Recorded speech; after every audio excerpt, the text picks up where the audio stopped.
It was one of those nights, rain topping against the window like bad memories trying to get in. The rain fell hard, washing the scenes of the street, but nothing could wash away the ache in my back. Another cigarette, another case, another reminder that the only thing I can't solve is my posture. Justice never sleeps, but my back wishes it could. In my head, this intro looked and sounded a lot better, guys. Sorry about that. From the bottom of My Animalist Summer Season 2025 comes the second best comedy of the season, because the first will always be Grumblue, called Detectives These Days Are Crazy. What's crazy is that the vending machine isekai is more popular than the show. Are you people for real?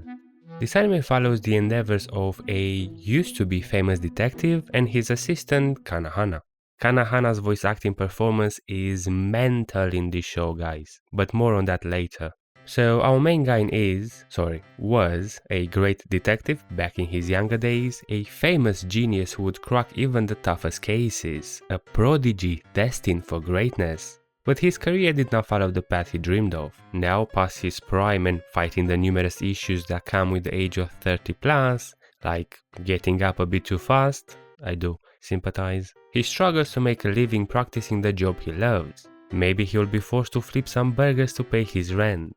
In comes Mashiro, our female lead. She's this enthusiastic high schooler with a passion for detectives and a great desire to become one herself. She begs and eventually forces Nagumo to take her in as his assistant and solve cases together.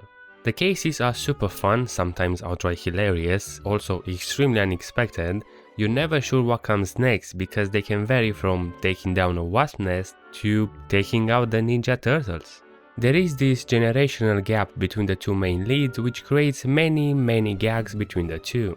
Nagumo is stuck in the past, in the times where detectives would use an instant camera to take pictures. Therefore, he struggles with modern technology and he needs Mashiro to teach him how to use something like a smartphone.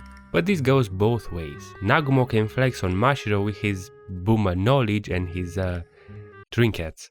There is this scene where Mashiro finds a telephone card, which, for those of you who are young, it's a prepaid card that you use to slot in a public phone in order to use it.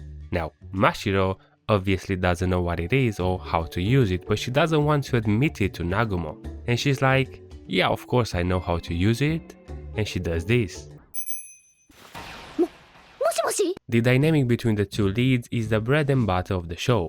Nagumo is, or rather thinks he is, one of those cool old school detectives. The type to light up a cigarette on a cloudy day, say a deep, profound line. And you know, sometimes it works, sometimes not so much. But he is the down-to-earth guy. On the other hand, Mashiro is very quirky and impulsive and unpredictable, and you're never sure what she's going to take out from under her shirt.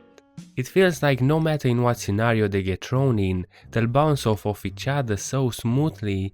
It really took me by surprise a few times. In episode 4 they get invited to a dinner party at a secluded mansion. It's basically a play around the famous trope. A bunch of people in a rich man's house, a buddy who's done it. The only way to the mansion is crossing a bridge, which Mashiro accidentally breaks. Nagumo tries to explain to the visitors what happened, but they overreact and think a killer is on the loose. All Nagumo has to do is clarify the situation. But he goes along with it. It's funny because you don't expect Nagumo to go along with it. He's supposed to be taking things seriously, like he's the proper detective. But then he gets stuck. He can't think of an explanation to give the visitors, so he passes the ball to Mashiro, thinking she'll tell them the truth.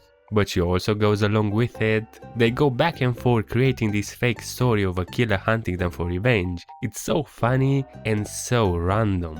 I mean, this anime comes up with some of the craziest unpredictable things that somehow fit and don't feel out of place. Like there is this scene where they're looking at a map trying to see if there is a connection between these marked spots. And this guy is like, oh, it looks like Uzbekistan to me.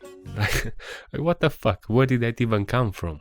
Or they're in the office thinking about how to attract more customers when this cat, aka Cerberus, shows up with a bug in his mouth. Now Mashiro notices that Nagumo looks a little bit uncomfortable and she's like,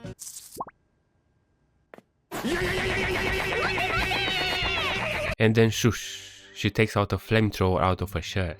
That kind of unpredictable. It helps that the animation is actually quite good. It's smooth throughout and it's flashy when it needs to be. It also leans towards those Grand Blue-esque facial expressions every now and then, and they do a pretty good job with it. The format is also quite simple, right? It's episodic. People come to their agency to ask different requests and we follow our leads to see how they solve them, or try solving them, or fail solving them. Now, I don't usually talk about voice actors when I make these videos on anime shows, because I notice people tend to lean more towards dubs these days, and also, I guess people no longer follow voice actors like they used to. Believe it or not, there used to be a culture centered around Japanese voice actors back in the day, but that doesn't seem to be the case anymore. However, Kana Hana's performance in this show is absolutely insane. I'm dead serious. She's got such a crazy range, she's literally delivering 10 different impersonations in the span of 30 seconds. All set. It's gonna be midnight. Could you tell me how to get to the station? I highly recommend to at least listen to the ending song of the anime, which she sings and it's also such a vibe, and you'll see exactly what I mean. She's acting alongside Junichi Suwabe, another veteran in the industry, like it doesn't get better than that. The anime was quite unlucky because it came out in this summer season, which was stacked to the brim with popular shows. It was hard to stand out even as a comedy, as it would get overshadowed by Grand Blue, which is understandable, Grand Blue is a masterpiece, but I can't believe the vending machine isekai was more popular than this. Guys, come on. Wait. Is this the second season of the vending machine? Bruh, how does this get a sequel? Are we fucking insane?